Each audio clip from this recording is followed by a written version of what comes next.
All right, there we go.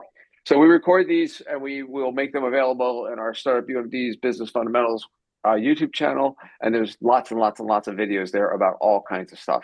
So I would encourage you to check that out. I owe you a link in the chat. Put that here, stick that in the chat. Make that available to everyone. There's a link for that. For everyone in our live session, please feel free to submit questions. Use Q&A. It's great. We'll get to them, I promise. And that makes it just more interesting and more engaging for all of us. As a reminder, we're recording, and when we post this, it'll be posted on YouTube. If you prefer to remain anonymous, you can do that through the chat, submit question anonymously. And later in the session, we'll stop the recording. So perhaps there's questions that you might want to ask, and you want to be more candid one way or another.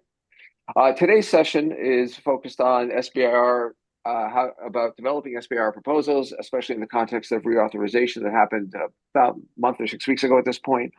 We're joined by Katie Walter and Lang Chin from Avalora Advisory. In terms of background, Katie and I crossed paths a couple of years back when I was doing some SBIR proposal work, and I was working with a company that Katie was part of, and that's how we crossed paths. So with that, we'll say that's all of my opening remarks. Katie and Lang, you're up. I think, Katie, you're presenting first. Thank you. Give me just 1 second. I will go ahead and share my screen. Okay. Make sure this is showing.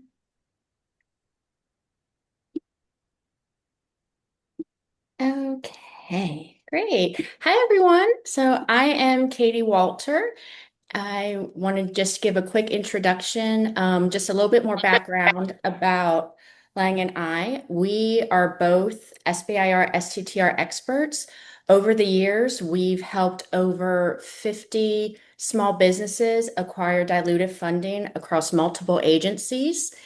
And we are really passionate about moving science forward and helping innovation get commercialized so that way it can get into the right hands. With that, today we're going to talk about some of the big changes that have occurred within the SBIR program. And then from there, we're going to go into some of the specific agencies that have just released or are currently open for SBIRs and STTRs, and we'll leave some room for questions at the end.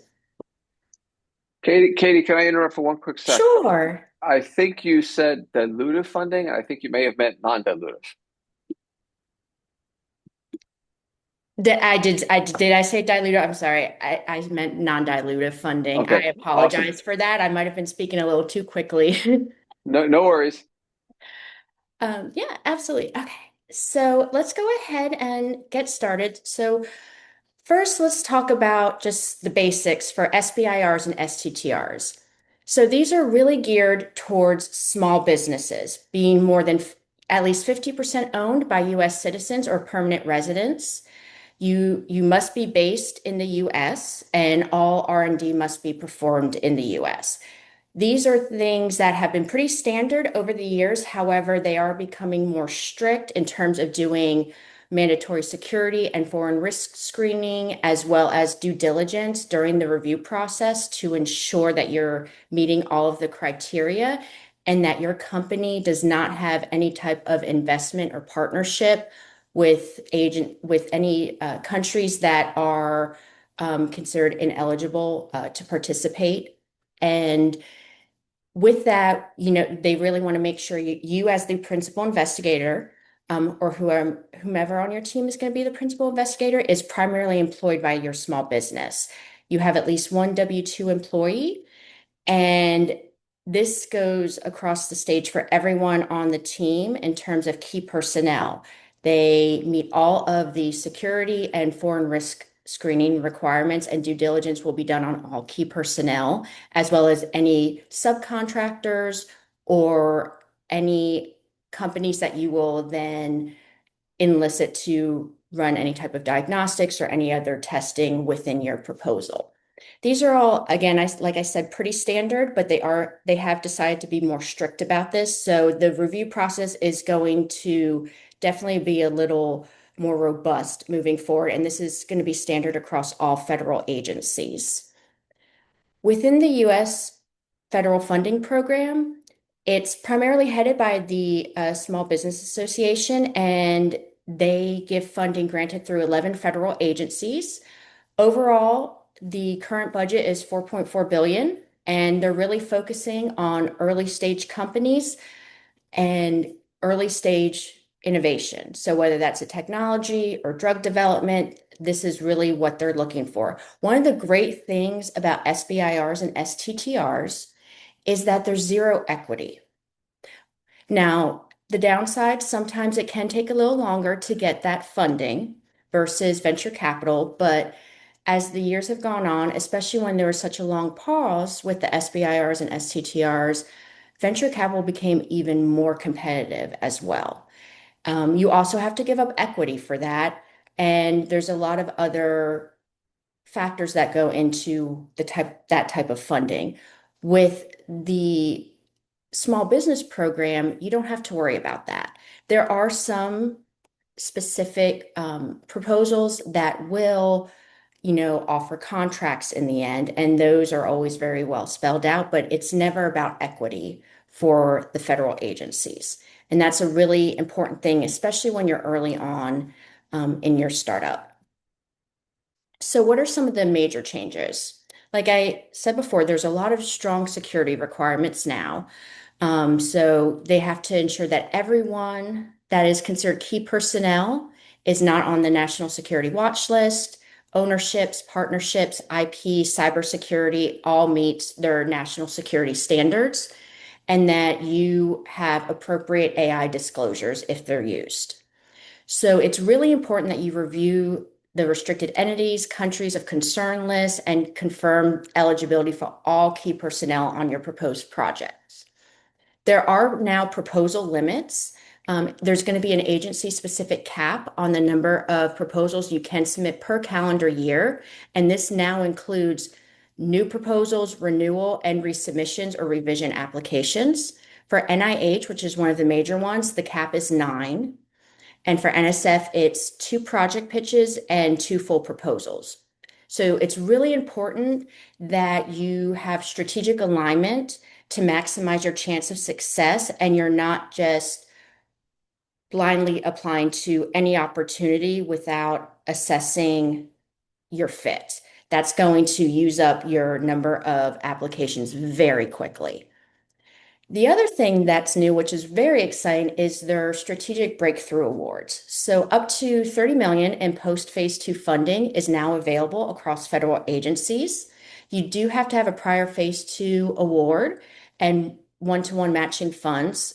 And this is all meant towards getting you to commercialization. The point of the SBIR program, and the reason behind a lot of these changes is that the percentage of funded SBIR grants that actually lead to commercialization and make an economic impact is very low.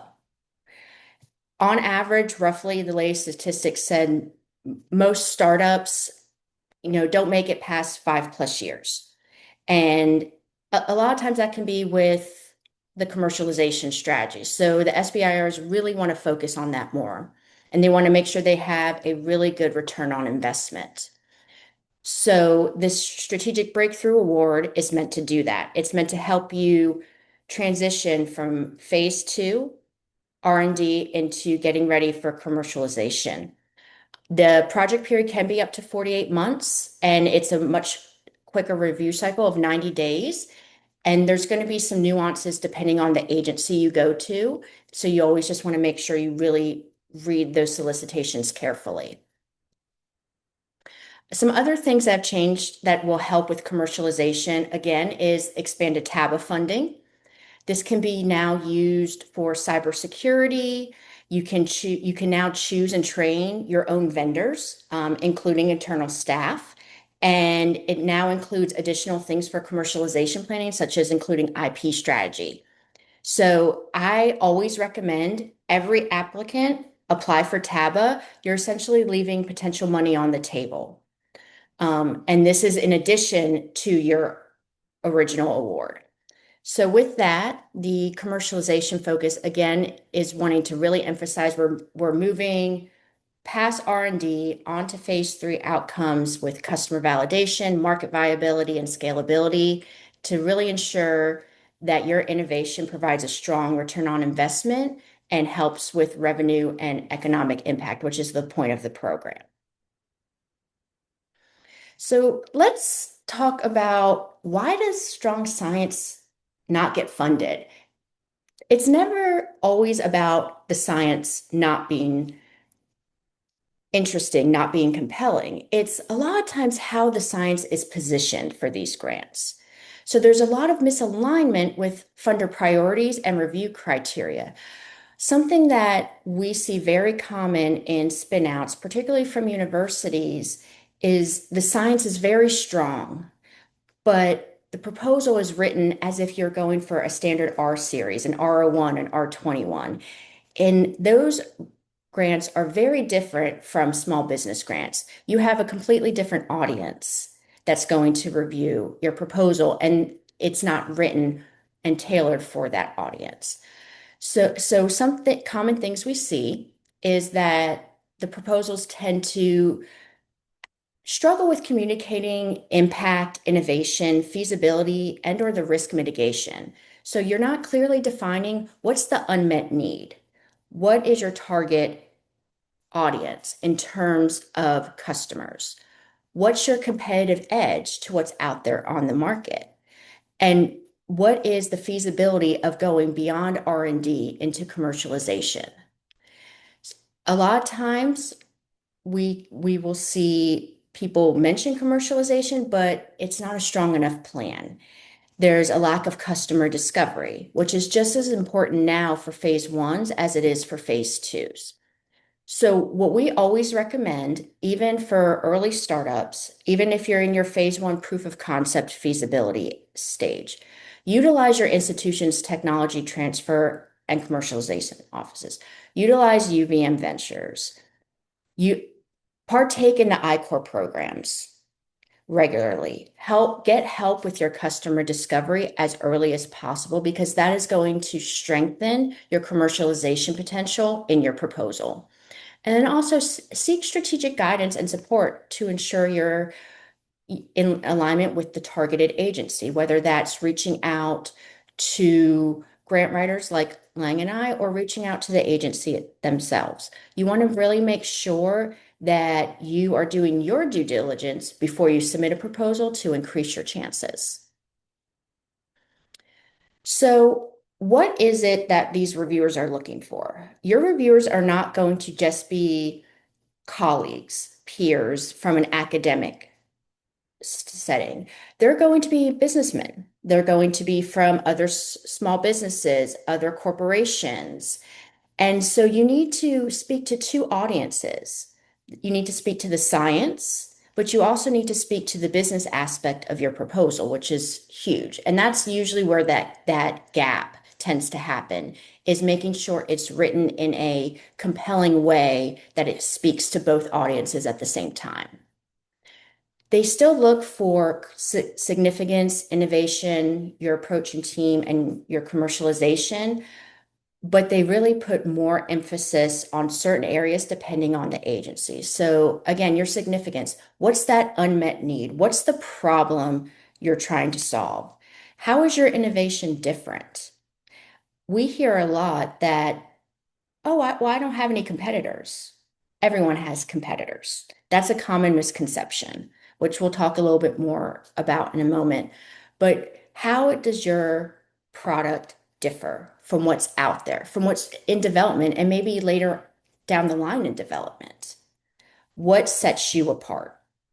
And what's your approach to get to not only demonstrate that your product will work, but also your approach to getting it to commercialization? And do you have the right team in place to do it? So again, depending on the agency, and we'll talk about some of them, they're going to put more emphasis on some criteria more than the other. But at the end of the day, across the board, all agencies are going to put a little heavier emphasis on the commercialization potential. So let's talk about the National Institutes of Health. This is a major one. So NIH has over 27 institutes and centers. Not all of them participate in the SBIR program, but the majority of them do. So they are sticking with the standard 3 deadlines a year of January, April, and September, and it's 5 p.m. local time for where your company is registered. However, given that the Labor Day holiday is coming up and the 5th also falls on a weekend, the next deadline is actually going to be that Tuesday, September 8th. The budget has stayed relatively the same from the prior cycles, with a phase one being just over 320,000 and an average project period of 6 to 12 months. Some institutes and some certain targeted solicitations will allow you to go to 2 years, but on average, it's 6 to 12 months. The phase two or the direct to phase two is still available, and that is again up to 3 years, depending on the institute, with a little over 2.1 million across those years. They did bring back, or they did keep fast track as well. And what's interesting about fast tracks is you have to propose what you're going to complete in phase one and phase two at the same time. And you have to meet your objectives in phase one before you can get funding for phase two, but you do qualify for both pools of funding. And it's still a total project period of up to 3 years. With the new phase 2B, depending on the institute, some of them are closer to that 30 million. Others are going to be lower at the 4.1 million. So it's really going to depend on what institute best fits your innovation. And what NIH focuses on is enhancing health, lengthening life, and reducing illness and disability. So anything in the biomedical, biotechnology, or healthcare focused space is usually a great fit for NIH because there are so many different institutes dedicated to very specific diseases of interest. But a lot of times, a few things happen. A company might pick the wrong IC. And so their research really doesn't align with the IC's main goals or their high priority research areas. So you really need to ask yourself, does my science address a defined pain point? Does it define an unmet need within that targeted IC? And that's as simple as going to that IC specific webpage under their SBIR tab and looking for what their high areas of interest are for research. Another one is going to be proposing something that reviewers like to deem incremental or low cost point innovation, meaning there's not really a clear differentiator from competitors, or it's not really seen how this is an unmet need that needs to be solved. And again, I can't emphasize this enough, having that clear, strong commercialization potential, even in your phase one.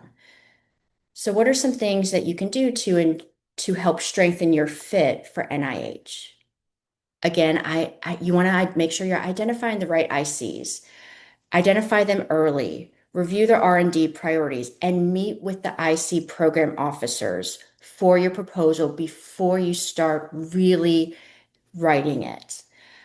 I like to recommend having at least these specific aims written so they can review it before the meeting and you can get the most out of that meeting. But during that time, I've sat in on a lot of calls with program managers over the year or program officers over the years. And they can give great advice on whether or not your proposal is a fit for their IC, if it might be a better fit for a different IC or a targeted proposal, targeted solicitation. And a lot of times they can even give you suggestions of how to improve your approach section. So I always recommend reaching out to them early. You want to establish a rapport with those program officers as early as possible. Program officers typically do not participate in the first round of the review cycle, but they do in the subsequent rounds. And if you can build a rapport with them and you make it to the second round, that can always play in your favor in terms of final decisions for which projects are going to receive funding. And again, participate in I-Corps programs. Complete customer discovery before submission as best as you can, whether that's through the I-Corps program or some other type of third-party customer discovery. That is always going to strengthen your proposal and strengthen your chance for commercial to demonstrate you have strong commercialization potential. And again, you want to help seek that strategic guidance and support wherever you can to ensure that you are really sending in a very competitive proposal.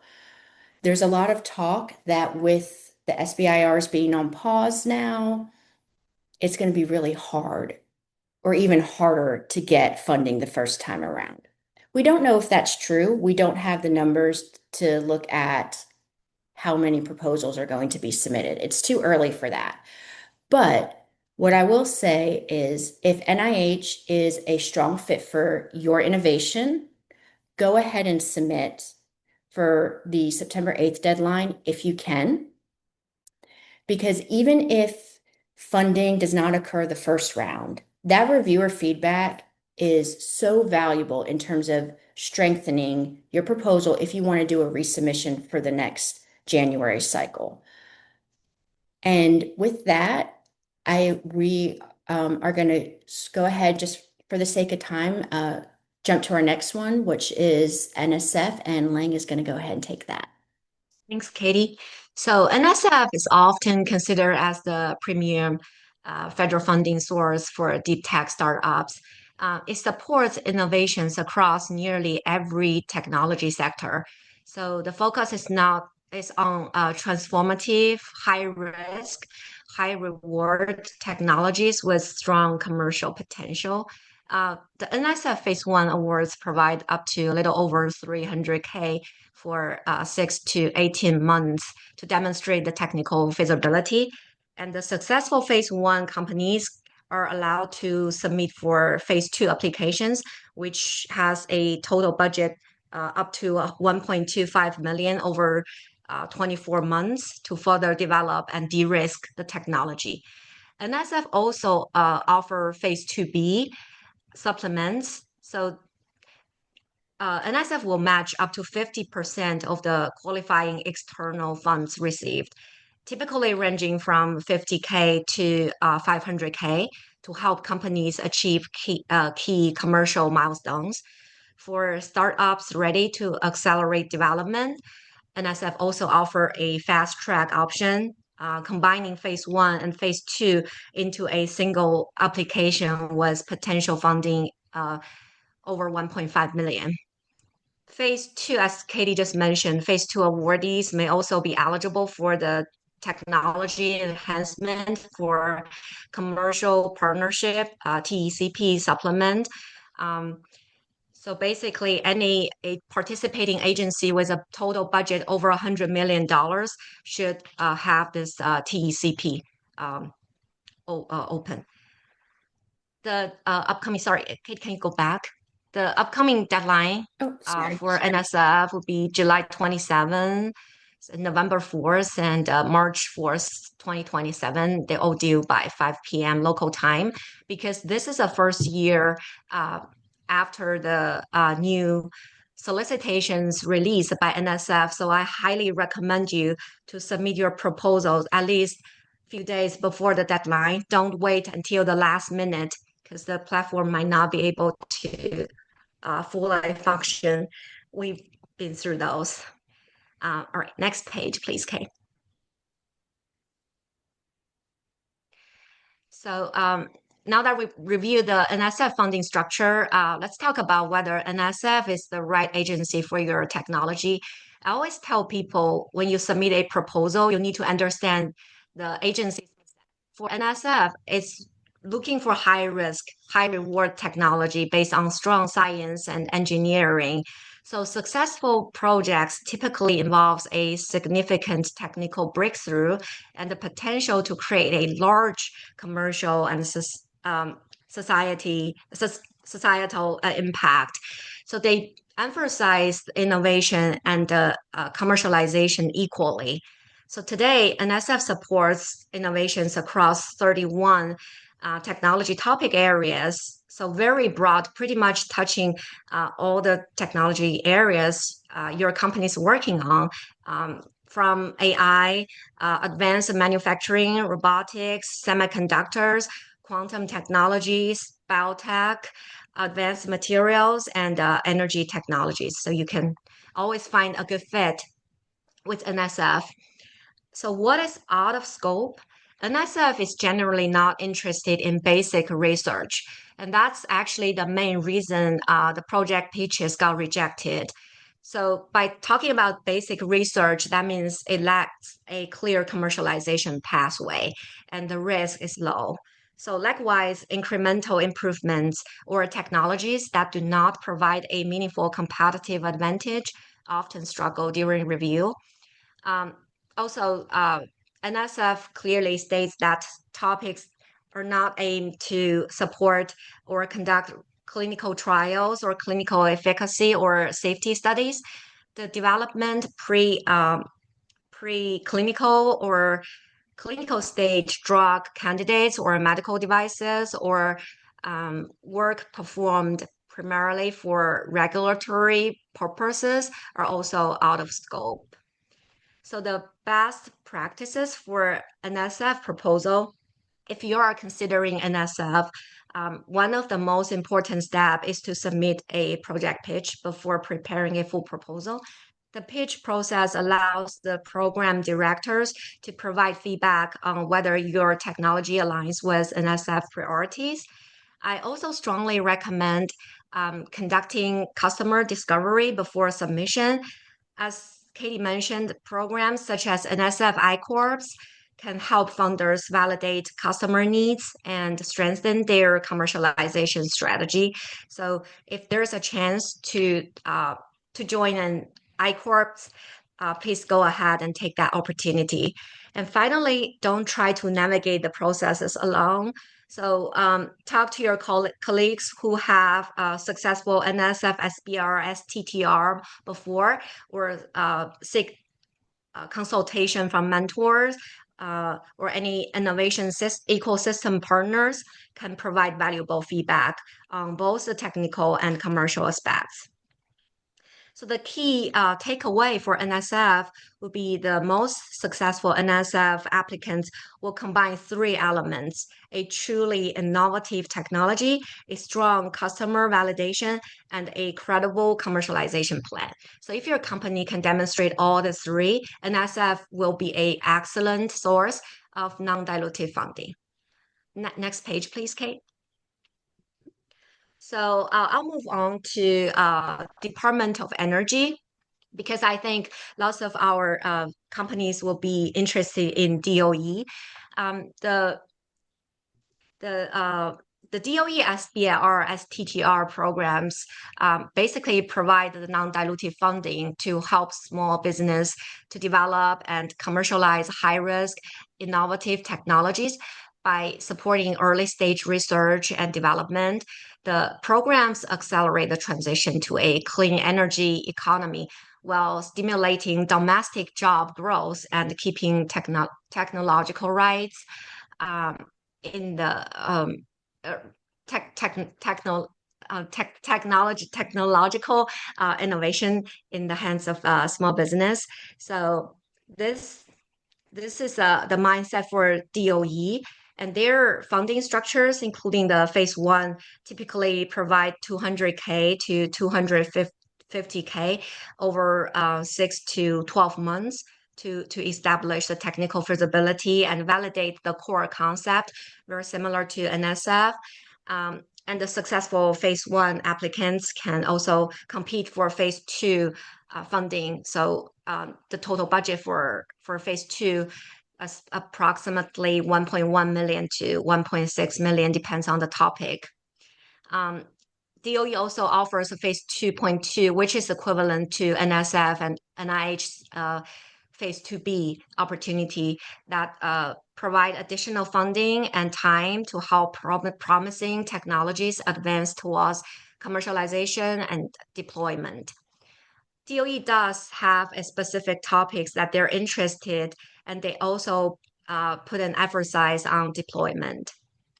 So DOE release funding opportunities by topic areas. There are different review periods, and companies should carefully monitor the upcoming announcement, which is supposed to be by September 2026.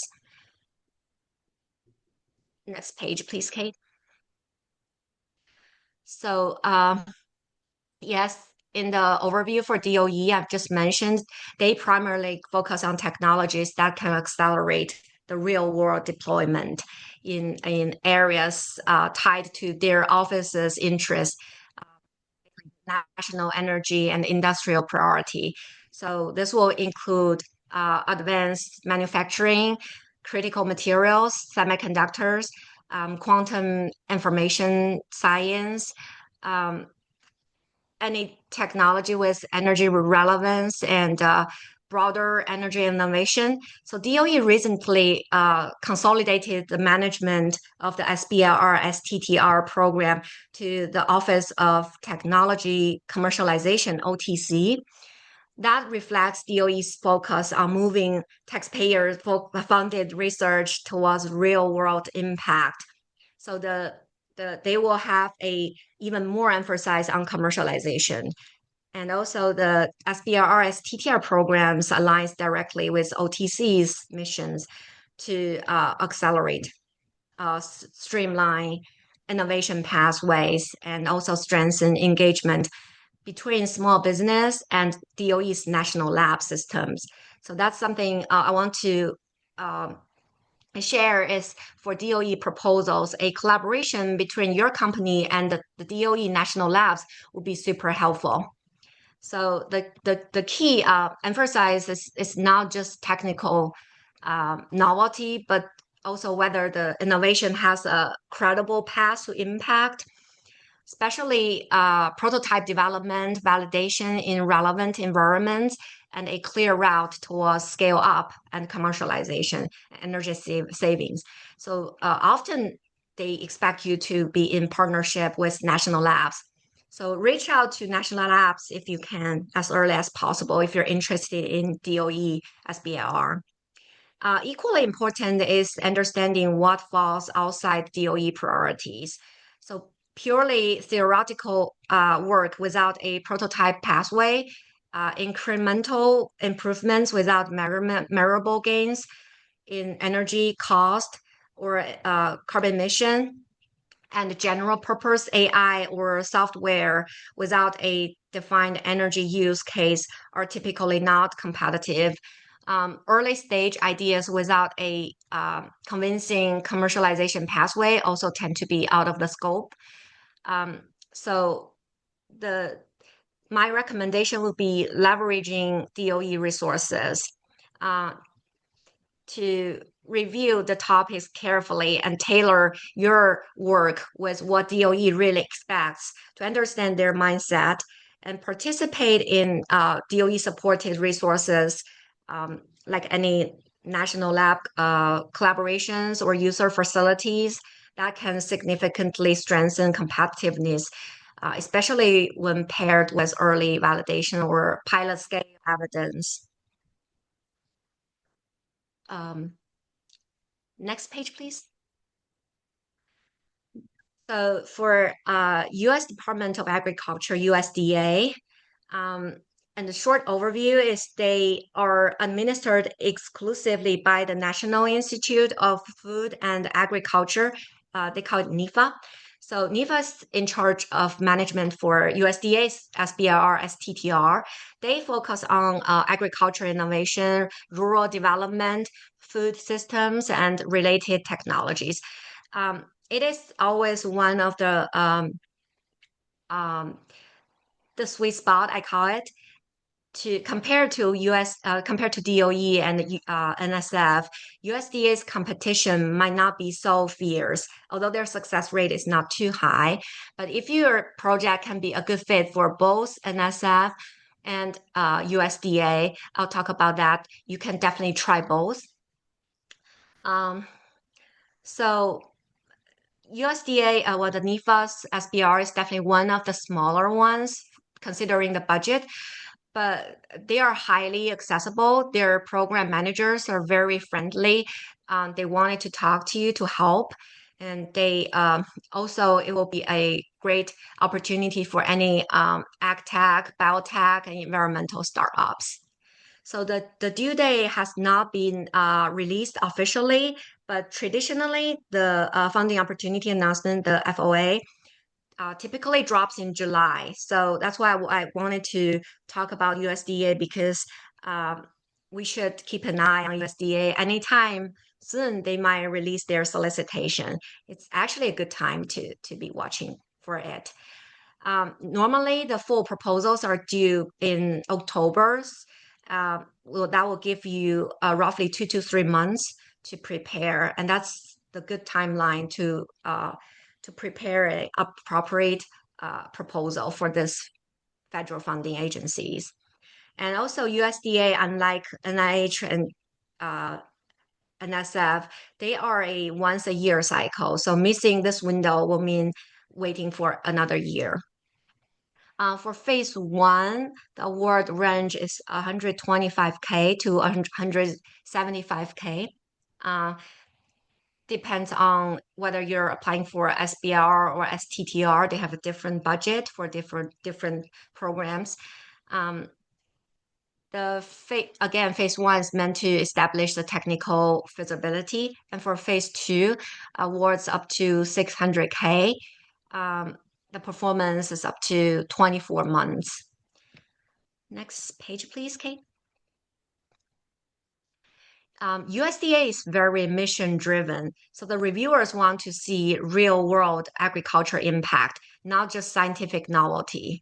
So here are a summary of the topics that USDA is interested or NIFA is interested. The ag production, crop, livestock, health, farm productivity. So those are the classic USDA territory. Precision ag sensors, animal diagnosis, and yield optimization tools. Those should all fit here. For food science, nutrition, food safety, it would be strong fit for biotech and detection technologies. Just pathogen detection, shelf life extension, alternative proteins, those are relevant. For forestry, aquaculture, natural resource management, that's often overlooked but well-funded topic area. For biofuels and bio-based products, that overlaps with DOE somewhat, but USDA will fund it if there is a clear agriculture feedstock angle. For rural and community development, this is a broader than people expect. So rural broadband, small farm economics, and ag workforce tools, they can all qualify. So what is out of scope? This if the technology has no real connection to U.S. ag, food, or rural systems, it's a stretch, and the reviewers will see through that. Also, incremental improvements with no meaningful impact won't clear the bar. USDA wants economic, environment, or societal significance. So they really emphasize the impact. And the tips for USDA is two things that will make or break a USDA proposal. The first one is customer discovery. The applicants need real conversation with growers, producers, processors, or supply chain stakeholders. So generic market data is not enough. You need to really talk to the stakeholders. And the second thing is the clear benefit narrative. So the reviewers want to see who specifically in the U.S. agriculture will benefit and how. And the more concrete, the better. So one situation we see more and more now in companies, they pursue multiple agencies at the same time. For example, you submit both to NSF and DOE or both NSF and NIH in the same cycle. The question is that okay? Well, my answer is totally fine. This is absolutely very valid strategy. As long as you have the time, the bandwidth to do the work. And when it's done well, it can significantly accelerate your funding timeline. But it does require careful planning, and you cannot repurpose any of your proposal materials to different agencies. So for different agencies, you basically need to submit different scope of work. And each agency has its own mindset, its review criteria, formatting requirement, and reviewer expectations. So a proposal written for NSF, you can't simply copy and submit to DOE because even if you got invited for both, you can only pick one at the due diligence stage. And also the framing, the emphasis, and even the language needs to be adapted for each audience. So be very careful when you choose multiple agencies. For example, NSF wants to see transformative innovation and commercial potential. DOE wants to see energy relevance and a path to deployment. NIH wants to see clinical significance and patient impact, and same technology, but very, very different scenario and stories. So if you're considering a multi-agency funding strategy, we highly recommend starting that conversation at least with the PO and within your internal team 3 to 4 months before your targeted deadlines, because that just requires much more time than preparing for a single proposal. All right, back to you, Kate. Thanks, Lang. And one thing I do want to add, because that's a great point that Lang brought up, is if you do go the route of submitting the same scope of work, it's not just how it's written, it's the scope of work itself too. If you submit that to multiple federal agencies, the majority of the submission portals have a section where you have to disclose that. And during due diligence, they will figure that out either way. So it's really important to think about a good strategy if that's what you want to do. If you can change the scope of work enough to increase your chances of getting federal funding, that's always the best option. But I would, again, recommend reaching out to those program officers, program managers, and seeing, what are they looking for? Is this in scope before you go and just blindly submit the same scope of work to multiple agencies? Because sometimes that can backfire. So one of the things we kept on emphasizing is seeking external support. So what are some questions you can ask yourselves on whether or not you really need that external support? Well, if this is your first time approaching the SBIR, STTR landscape, that's a great time to meet with someone else who has either successfully submitted and received funding, to reach out to your spin out company offices at your university, to reach out to writing experts, reaching out to the program officers and managers themselves. That is a great time to seek as much external support as possible. Also, if you're doing resubmissions, a lot of times, just like any other academic grant, when you receive reviewer feedback, sometimes it can be very comprehensive. And distilling what the key takeaway is in terms of what really needs to be addressed to increase your chances of funding a second time around can be really challenging for some. Also, it's always a question of, should you do a resubmission, or are you going to change your scope of work enough to do a new proposal? Also, with this being a small business program, they encourage collaboration. So if you have a, complex multidisciplinary proposal with a huge team, that's going to require a lot of additional documents. That's going to require a lot of coordination. So getting help on how to navigate that can be really beneficial.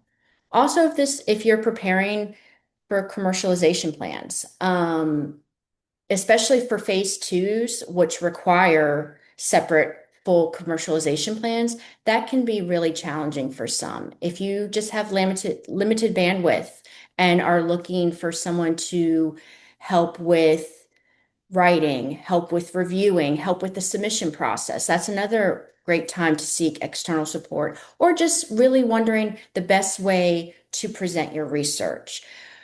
One thing that I also want to emphasize, and something that Lang and I see a lot, is how companies sometimes can really underestimate how long it takes to put together a small business proposal because they are very different from academic proposals. There are a lot of additional documents, a lot of additional forms that need to be handled, and a lot of registrations that need to be done, and some of them for every key personnel on your team that is in the proposed scope of work.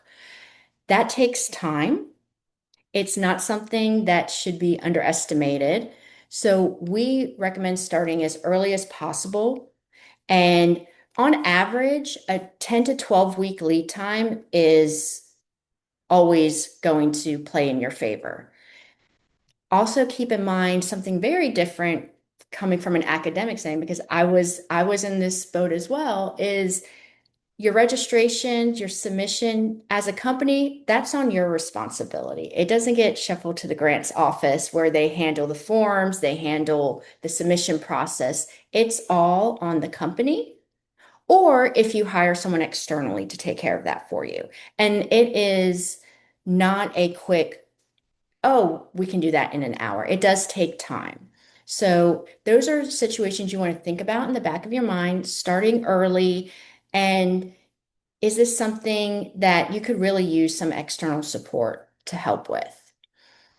And with that, we just want to close out and say, before we open the floor for questions, is that when it comes to these types of grants, it's not always about the science in it.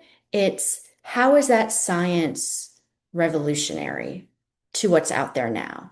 How is your innovation going to make an impact and get commercialized to help improve the economy, improve society as a whole? So it's really important to make sure the socioeconomic impact of your innovation comes across clearly.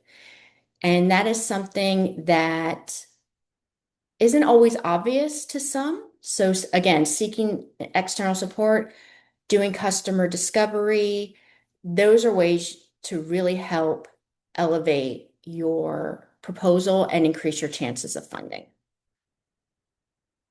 And with that, Rob, I didn't know if there was anything you wanted to add, but we are welcome to open the floor for questions. That's awesome. Thank you so much. There have been a couple of questions trickling in through the chat, which, given my limited skill set, my limited knowledge in this area, I was able to answer. So those are moving along.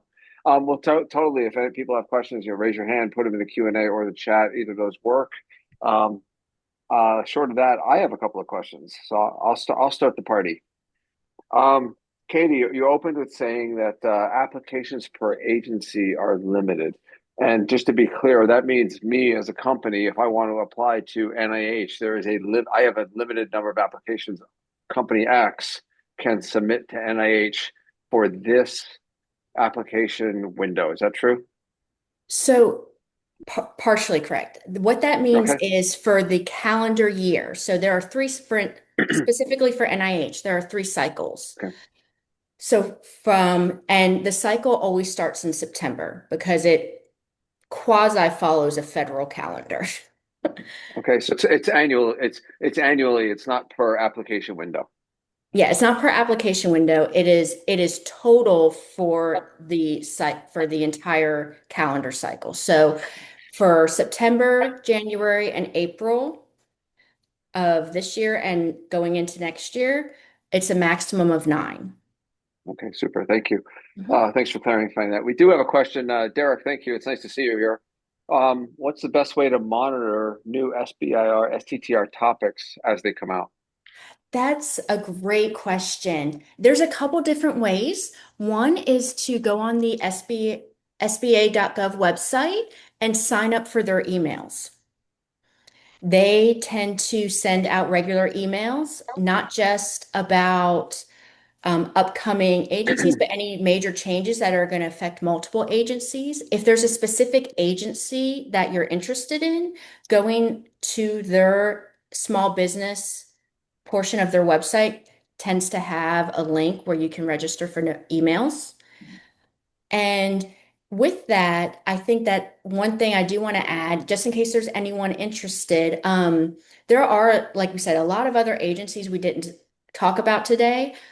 We are happy to have one-on-one discussions to discuss specific agency questions with anyone. But some of them tend, for instance, the Department of Defense, there's a lot of different branches under the Department of Defense. One of a really well-known one is the AFWorks SBIRs. They release those the first of every month, and they will have multiple. Currently, there are roughly, I believe, 11 right now. And those tend to have quick turnaround times in terms of submission, and they tend to be very, very specific on what they're looking for. You either fit it or you don't. That's going to be the same for ARPA H and some of the other agencies that tend to have those larger broad agency announcement type grants, but then also SBIRs as well. That's awesome. Thank you. Another question Yeah, from Derek. And just to no follow worries. what Katie mentioned. Yeah, grants.gov is another website. You can find SBR opportunities. And also you can use LinkedIn to follow those agencies that you're interested. They generally post updates on their LinkedIn as well. Sorry, Rob. Go ahead, Not at please. all. Derek, I appreciate the help with keeping the conversation going. Derek asks again, and is in your experience, is it possible to work with the program officer to encourage them to release on a particular topic? And assuming that happens, what's the percent of topics that are sort of hardwired? That is, they're written specifically for a particular audience. I love this question because that does Yeah, happen, but it me only too. happened with certain agencies. Where you tend to see those the most are going to be with contract SBIRs. Those work a little bit differently. And those, again, like the Department of Defense, ARPA H, those tend to be very specific. And when you have a good rapport with program officers and they have their, high priority areas, a lot of times they will write solicitations specifically knowing that they want you to apply. That doesn't mean you're guaranteed it. You still have to go through the formal review process. But a lot of those very niche solicitations happen that way. It doesn't mean you weren't the person who gave the program officer the idea that you shouldn't go for it, because a lot of times it's a pool of money for multiple applications. It's very rarely just intended to give to one person. That's awesome. Thank you. And one more from Derek. Thank you, Derek. Are changes to SBIR STTR programs under the current administration generally increasing or improving funding opportunities, or vice versa? So I think it's actually increasing opportunities. And the reason why I'm going to say that is because if you notice, they've added additional grants you can get. You now have those additional phase 2Bs, which not every agency used to offer. So a lot of times you can have, I've seen clients where they've, you know, done a phase 1, done a phase 2, but then what? And they're not really at that stage where they want to get venture capital, or maybe they can't get enough venture capital to get to that next stage. So with the stronger focus now on commercialization, that those breakthrough awards that they've now opened up for actually increases the pool. And it's going to help for those companies too that are in that in between stage between phase two and commercialization. All right, cool. All right, that's we keep chugging along, so that's great. We know that there's a lot of outside influences that affect this, and it depends on the particular administration at the time. And that's just those are things we can't really control, but it's good to have insights. I think that about does it for our questions. We're right at the top of the hour. I want to say thank you to Katie and Lang. This is great. It's super dense, and there's a lot here. And I hope for our visitors, there was some value there. For any questions, of course, Katie and Lang, they offer their email addresses and contact info, and you can always get them from me. In fact, I'll drop my email address in the chat. Yeah. When the webinar is posted, it is on the last slide, and we can drop our emails in the chat as well. If anyone has questions, feel free to reach out to us. Sure. And these guys are super helpful with helping you sort of figure out what you want to do and helping you do it. So that's really good. One of the things that you touched on is submissions, and we got bit by this in a previous life. I got bit by this in a previous life. It's a lot of work just to submit. Don't wait till the last minute. It is. It is a lot of work to submit, especially since you actually have to funnel through multiple websites for submissions across the board now. Yeah, it's a lot. So never Right. wait. A lot of agencies too, some of them have always done this, but some other ones, while they haven't publicly announced it, have been alluding to it, that once that 5 p.m. hits, the button goes away. You can't submit. And you don't want to risk a password not working or buffering. And NIH used to be a little lenient on that. It sounds like they might not be anymore. Usually if it was like, oh, it didn't get submitted till 5:30, they usually let it slide. From what we've been hearing, that might not be the case anymore. So starting early, even just starting filling out the forms early is going to save you a lot of time in the end and Super. decrease your risk. Yeah, and it's a thing. All right. Thank you so much. This is great. I am mindful of the clock, and we are right at 1 minute past the hour. So I'm going to say thank you so much. We'll post this. This will be posted to our YouTube channel, and it takes a little bit of time to get it all processed and whatnot. But look for those visitors. Look for that, and we'll say thank you so much. Okay, thank you, everyone. Everyone. Bye.